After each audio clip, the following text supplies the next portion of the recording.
નમસ્કાર મિત્રો, જય શ્રી રામ। આજે આપણે આવ્યા છીએ બાલાસિનોર ભીમ ભમરડા, જે પ્રાચીન કાળ વખતનું મહાદેવ મંદિર, જે તમે જોઈ શકો છો। પ્રાચીન ગુફાઓથી મઢેલા કુદરતી દ્રશ્ય અને રમણીય વાતાવરણ વચ્ચે બાલાસિનોરથી નજીક આવેલું ભીમ ભમરડા મહાદેવનું જબરજસ્ત મંદિર અહીંયા આવેલું છે। તો ચાલો આજે હું તમને મહાદેવના દર્શન કરાવીશ। પ્રાચીન કાળ વખતનું મહાદેવ મંદિર, સરસ મજાના એક બાજુ ગણપતિ દાદા બિરાજમાન છે, જય ગજાનન જય ગણપતિ બાજુ દાદા, જ્યારે બીજી બાજુ પવન પુત્ર હનુમાન દાદાની મૂર્તિ પ્રસ્થાપિત કરેલી છે, જય હનુમાન। અને તમે જોઈ શકો છો સરસ મજાનું પૌરાણિક મંદિરની અંદર એક આ શંકર દાદાનું શિવલિંગ પ્રસ્થાપિત કરેલું છે। ઓમ નમઃ શિવાય, ઓમ નમઃ શિવાય। અને પાર્વતી માતા પણ અહીંયા બિરાજમાન છે, જય પાર્વતી માં, હર હર મહાદેવ।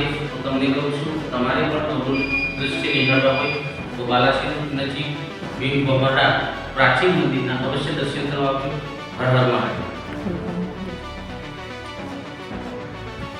વિશાળ પ્રમાણની અંદર બહુ જ મોટા પ્રમાણમાં પથ્થર અને પથ્થર ઉપર બનાવેલું આ પૌરાણિક મંદિર બાલાસિનોરથી બિલકુલ નજીક આવેલું છે। તમે જોઈ શકો છો કે કુદરતી અલૌકિક દ્રશ્ય આંખને ઠંડક પહોંચાડે એવું રમણીય વાતાવરણની વચ્ચે આવેલું ભીમ ભમરડા મહાદેવનું મંદિર અવશ્ય પધારજો। ભીમ ભમરડા, જે પ્રાચીન કાળ વખતનું મહાદેવ મંદિર અહીંયા આવેલું છે।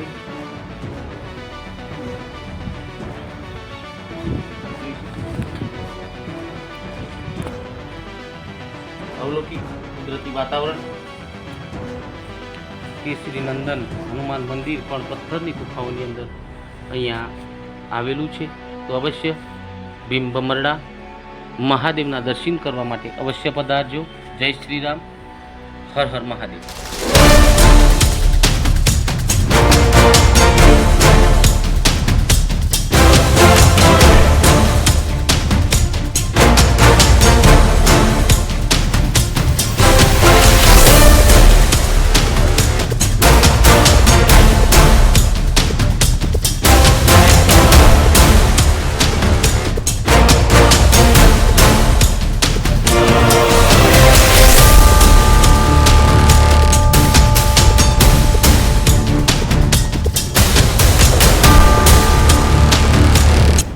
જય શ્રી રામ મિત્રો, તમે જોઈ શકો છો કે એક વિશાળ પથ્થરની ગુફાની અંદર બિરાજમાન સંકટ મોચન હનુમાન દાદા પણ અહીંયા બિરાજમાન છે, જે ભીમ ભમરડા મહાદેવની નીચે બીજા પથ્થરના મંદિરની કોતરણી કરી, સંપૂર્ણ પથ્થરનું કોતરકામ કરી અને અહીંયા એક હનુમાન દાદાની મૂર્તિ પણ અહીંયા બિરાજમાન છે।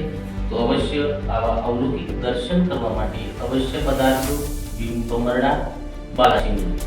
હર હર મહાદેવ, જય શ્રી રામ, જય હનુમાન।